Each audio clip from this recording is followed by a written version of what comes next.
you would obviously seek justice. Yes, I would. Exactly. It's same. It's the same. A sin. You didn't understand the question I asked you, did I? Do you think it is just? Listen to the question. Listen to the question. Sin, wait. Listen to the question first. Because the wages of sin is death. How do you punish sin? How? By killing an innocent being? By death, yes. Yeah, but why an innocent being? Why don't you... The accountability is on the person who committed the sin, not on the innocent person. Because the sin was imputed to God himself. So God himself had to take responsibility for that sin and become the bearer of sin for, for the world. Let me ask you this question. Listen, I'm answering you, brother. You're not going to do the same with me. I'm answering you. You don't want to accept it. You say, listen, okay, I don't believe it, but okay, that's your question. No, you did not even understand the question. Forcing doubts on the scriptures, forcing doubts on the fact that someone had to pay the sins. Yeah, that's the question I'm asking you is this. Can God in Christianity forgive without spilling blood? No, because the God of was that a yes or no? I didn't hear that. No, it was no. Because he had to punish. He has to punish it because he's a just God, brother. No, I said, can he forgive without spilling blood? Can he forgive? No, he can forgive. He can forgive without spilling of blood? He can forgive because he's merciful. He can forgive because he loves you, but he's also just. So he needs to judge and punish the sin. Okay, and where is the... If he doesn't judge the sin or punish the sin, then he won't be a just God, brother. How is killing... Now let's go for the last... No, you haven't finished the answer. How is killing an innocent man justice? How is it? Killing an innocent man? Brother. Was Jesus innocent? He was innocent, but he willingly went to the cross. That wasn't my question. Whether he goes willingly or unwillingly, by the way, it was unwillingly, because in the Garden of Gethsemane, he basically begs God to save him from the cross. No, he didn't beg. He didn't beg, brother. He didn't beg. He was did he not put his forehead on the ground and tell God, and he cried tears, sorry, he was sweating tears of blood? Yes. Sorry, he was sweating blood, basically? Yes. Yes? I call that begging. If that is not begging, I don't know what is begging. No, but he didn't, he didn't say, oh please, I don't want to die. He didn't say it. Well, he wouldn't say it in your language, would he? He said, take this cup away from me if it is your will. Yeah, but to establish let thy will be done, not mine. To confirm your point, brother, Jesus would have had to say, listen, God, why am I being punished for this? No, he didn't say that. No. I'm not saying he did say that. I'm saying for Jesus to prove your point, he would have said, Father, I don't want to die for the sins of the world. Maybe why are you condemning me? Maybe you're not understanding the point. Then you would look, maybe you're not understanding. You will have some you know what willingly means? Willingly means to do something without questioning. Yes? Jesus in this case not only asked God to save him from the cross. Let me finish. I'll let you finish. Let me finish. Jesus did not only ask God to basically just save him from the cross. He basically pleaded with God by putting his forehead on the ground. Yes? And he said, let this cup pass from me. Let thy will be done, not mine. Yes? Which basically shows that his will and the will of God is different. Do you agree? The will of him is no, it's not different, brother. Why does he say let your will be done, not mine? Because he got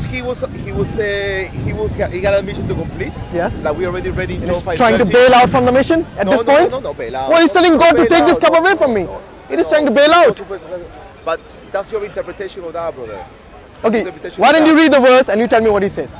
If you think I'm just cherry picking or I'm just taking it out of context, you put it in context and you tell me exactly what Jesus does during that point in time.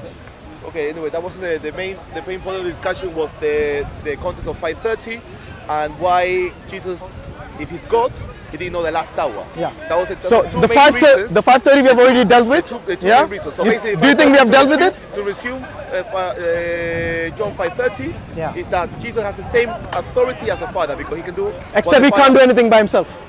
He's dependent on on God. During his ministry, he was doing what the Father was telling him to do. He was talking what the Father was everything, because Jesus is the visible image of the invisible God.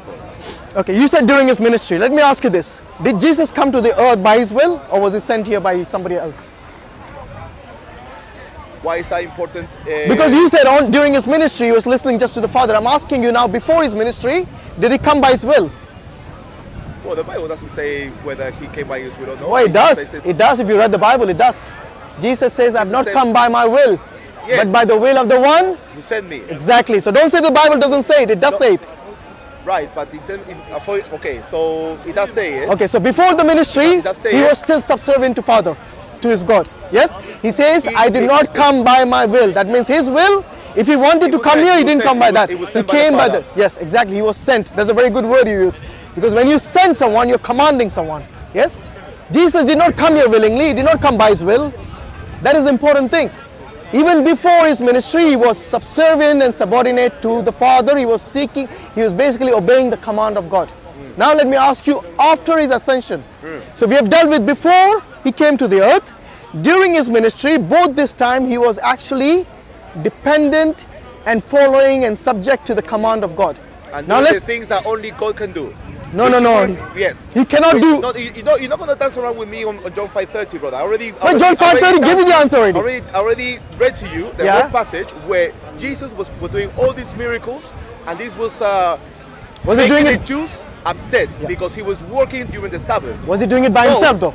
That's the point. Brother, was he dependent on someone, or was he doing it by himself? Brother.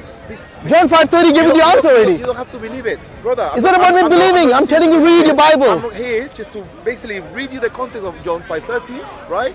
And then you can either accept it or not accept it. Look. It's not about me accepting or not. I'm asking you. That Jesus was claiming to have divine attributes. No, he did not. Attributed to God. He did not have any divine attributes. If I read to you that the dead will hear his voice, that he's going to resurrect the dead, that he has been given all judgment by the Father. And at the end, look, at the end he says, I can by myself do nothing. You're ignoring that bit. I know you don't like it. No, because you're ignoring it. Because what you're doing is you're cherry picking verses which you like. No, you are cherry picking words. How? Because you just basically read the John 5:30. You don't like that, do you? Because it's out of context. You're taking it out of context, brother. No, it's not. The context you gave me, the context is about that. Yes. The context about that he does all these things which the Father also does. But then at the end he gives you the reason why he does them. Because he by himself cannot do these things. He has to depend on someone who's a higher authority. You know where this is explained? Wait. Do you know where this is explained even in more detail? In the book of Acts, chapter 2, verse 22. Read it.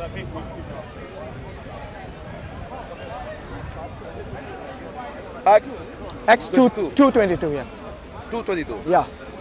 That basically gives you a much clearer picture of what Jesus is and what he's capable of doing. Men of Israel, listen to these words. This is Jesus the Nazarene, was a man appointed to you by God, with miracles, wonders, and signs that God did among you through him. Yes. So who did the signs and the miracles? As you yourself know. Yeah. Who did the signs and miracles? According to God's determined plan and foreknowledge. Yeah. You use lawless people to nail him to a cross and kill him. You read that? You use lawless people to nail him on the cross and kill him. That same passage that you are appealing to in order to prove that Jesus was depending on God, which I you completely ignore the beginning, isn't it? Brother, please, you know that's why I would. Acts 2:22. Did you read it? Did you understand it? Condemns your Quran, condemns Muhammad. Now it's going to a different tangent now. No, because what did you? Jesus is a man appointed by whom? By God. But I thought he was God. He says he was a man. He was a man. He didn't say he was a God appointed by God. He was a man appointed by God. Who was he? Just a man appointed by God. And who did those miracles and wonders? Who did it through him? God did it through him. I know you don't like that. That's the reason you went straight to the crucifixion, resurrection bit. Because you know you like that bit.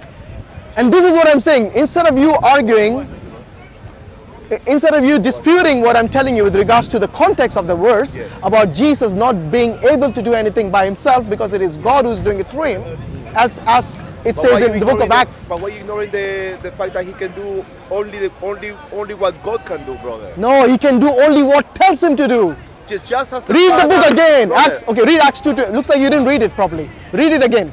Acts 2:22, the one you just read. It's like, okay, like I said, brother, you don't have to read it again, read it. You don't have to believe it, although you should believe it. The reason you don't want to read it is because you know it clearly says that he was just a man appointed by God. He has granted him the right to pass judgment because he is a son of man. Do not be amazed at this, because a time is coming when all who are in the graves will hear who? His voice, the voice of Jesus, and come out.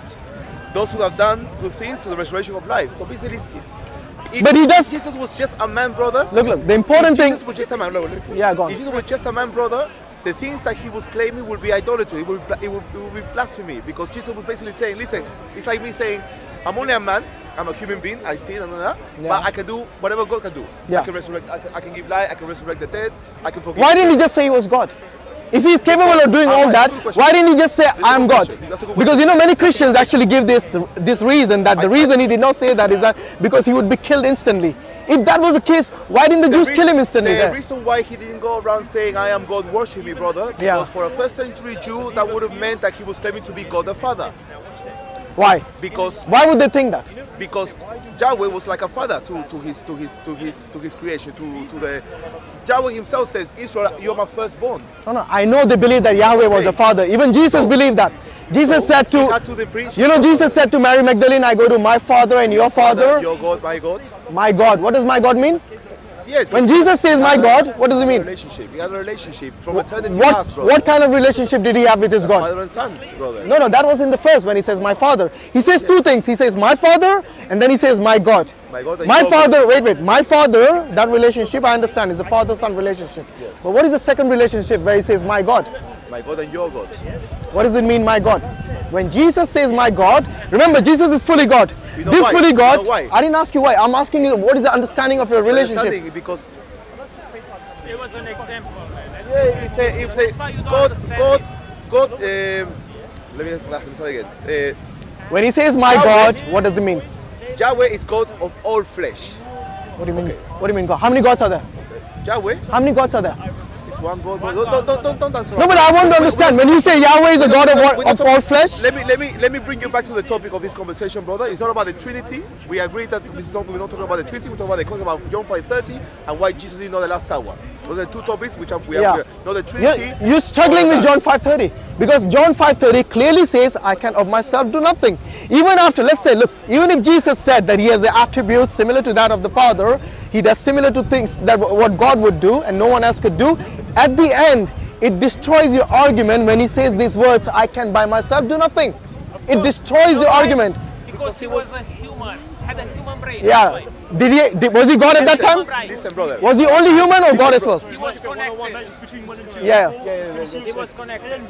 Yeah. Brother, so listen. Can So intervene. Why not? I explain to you the context of John 5:30, brother, in which Jesus is claiming divine attributes only attributed to God. Whether or not you want to believe that or not, based on the fact that Jesus cannot do anything by himself. Doesn't or sound that like he's God a to me. man, that's completely your. If anyone tells me that God says I can of myself do nothing, I will say that is not God, because no God would say that he cannot do anything.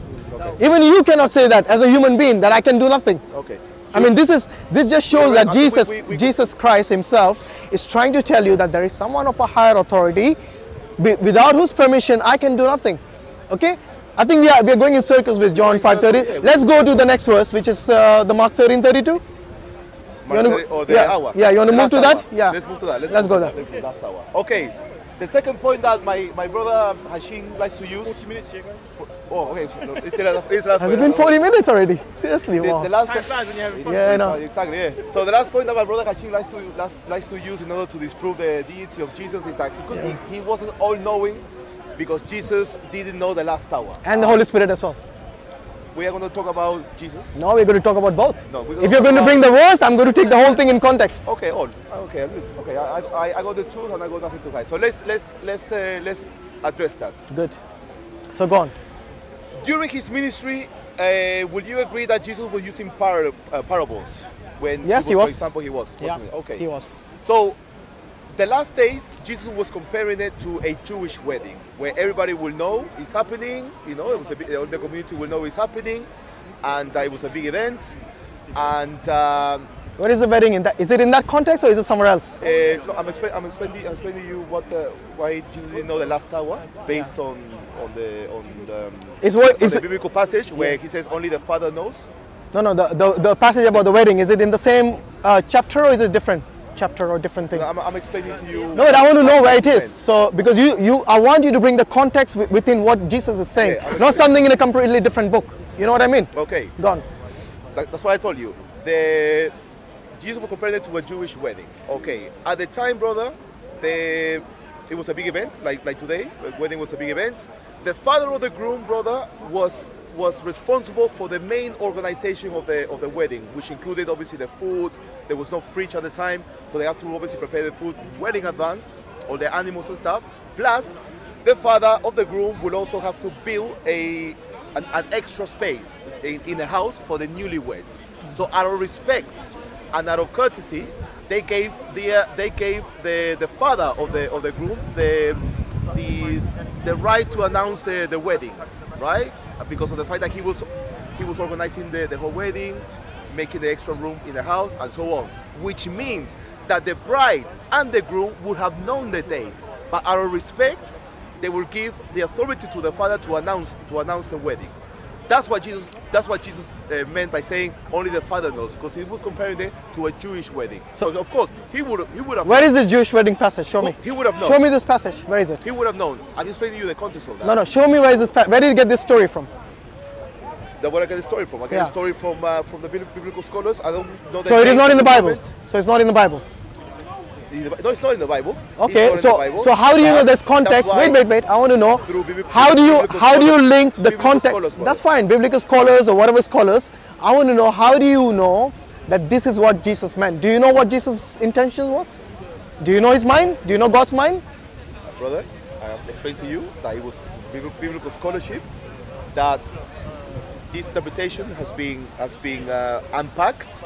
But how? I want to know how you make the connection. You can't just bring up some story and say this is what Jesus meant. I want to know, based on the Bible, how do you connect that story of the wedding, or the Jewish wedding, to that what Jesus said? Jesus said very clearly, yes, no one knows the hour. Not the angels in heaven, not the Son. So when he says not the Son except or only the Father. Yes, when he says only the Father knows, was Jesus telling the truth? Only the Father, of course, but he was comparing it to a Jewish wedding. No. You look. I don't buy this Jewish wedding thing because not in the Bible. First and foremost. Secondly, I want to know even if it was by the scholars, I want to know how they link it to this passage, because nowhere in that passage that I've read, there's any mention of any wedding. Okay, so what you're doing there is just trying to basically build up some cock and bull story just to link the two and try to make some sense of it. That's why at the beginning of the conversation I said, was Jesus using parables during his ministry? You said yes. No. Parable has a meaning. It doesn't mean a Jewish wedding. Well, he was comparing it to a Jewish wedding. No, that's your understanding. I'll tell you what, you can have a valid point if you tell me where you can actually link this in the Bible. But you're saying it's not even from the Bible. It's from outside the Bible. Now the important thing is this. When Jesus says he does not know the hour, are you saying he knew it? And yet he said he didn't know the hour. So Jesus deliberately lied. Only the Father knows. Are you saying Jesus was deliberately telling lies? That he knew the hour, yet he said he didn't know the hour? Well, he was giving all authority to the Father based on when you know something. Listen, I know what you're telling me, bro. Yeah. You try to force doubts whether Jesus was lying, was saying that he didn't know the hour when he knew the hour. Force doubts? I don't have to force doubts. This is what Jesus says in the Bible, that he did not know the hour. You're the one who wants to put a spin to it and say yes, he didn't know the hour, yet he lied and said he didn't know the hour. You're making Jesus look in a very bad light there by saying that he was being dishonest and knowing the hour, yet he's saying I didn't know the hour. Okay, did Jesus ever say me and the Father are one? In what context?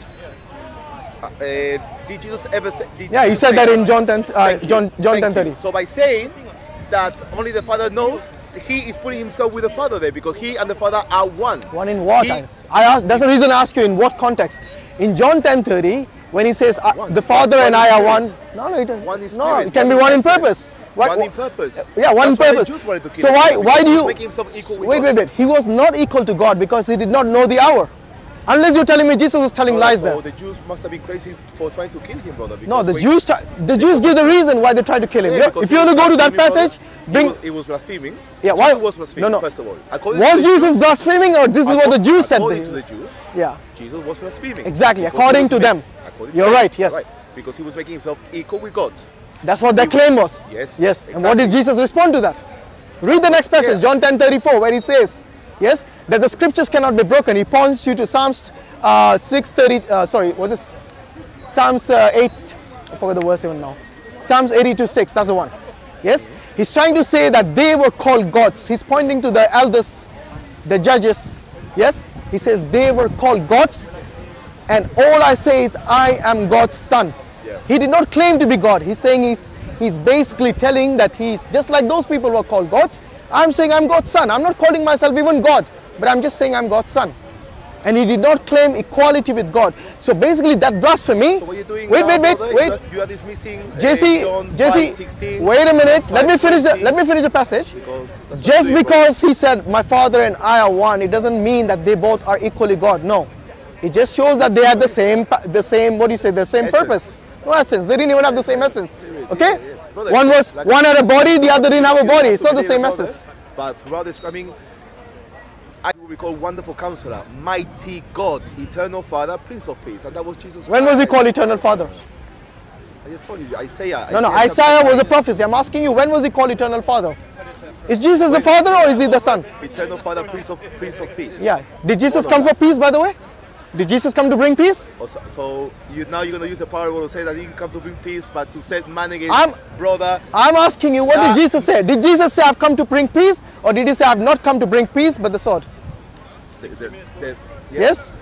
So what that means, there you go. You want to know what that means, the brother? Prince of Peace, he did not come to bring peace. What that means, brother, is that that's an irony. To be a Christian is not going to be easy because you're going to be hated, you're going to be persecuted, and that's exactly what happened to the disciples after Jesus' ascension, that they were persecuted, my friend, and they were killed. Look here, all prophets were persecuted, and many were killed even by the same Jewish people. Yes? Yes. This is also mentioned in the Bible. Yes. And is also mentioned in the Islamic primary sources. Yes. Now what I'm saying is this: why would you consider Jesus to be God when he himself is saying that I go to my God? Because he's the Son of God. No, he said I go to my God. Yeah. So you're saying the Son of God has a God? Because you are your mentality, brother. You are Unitarian. That's why you don't grasp it, brother. No, it's not my mentality. That is Jesus speaking, not me. Because, yeah, that is Jesus. So you explain to me from a Trinitarian angle that why would a God have a God? Galatians says that the fullness of God resides in Jesus Christ. Yeah, and what does that mean? The Godhead. What does it mean? It means that he is the visible image of the invisible God. So if he's fully God, why does he not know the hour? Why does he die like a mortal? I already told you because he was comparing it to a Jewish wedding. And that is not in the Bible. I've already told you. Okay, listen, it's based on biblical scholars. You don't have they to can look, in order for biblical scholars to harmonize things, they can bring up story of a Jewish wedding where the father only knows when the wedding date is, even though the bride and the groom know it. You're trying to imply that Jesus actually knew the hour, yet he said he didn't know the hour. You're trying to make Jesus into being basically insincere and telling a lie. How? Why? Because if you know something and you say I don't know, isn't that a lie? Okay, but he is Answer my question. If you know something and you say I don't know, for example, if I ask you, where did you park your car? Yes? I want to ride with you. And you tell me, no, I did not bring a car today. Yeah, wait, hear me out. Answer my question. When we spoke about this last time, when I asked you and I said like, no, you didn't had answer. limitations because he was a human being. And you just said he was fully God now. What do you mean he had limitations? Now, is he fully God or is he a limited God? Which one is he? He set aside the glory that he had with the Father. So was he fully God or was he limited God? Now you know what you're doing now, brother? I'm not doing it, you're the one doing it. Now you are using red herrings. What red herrings?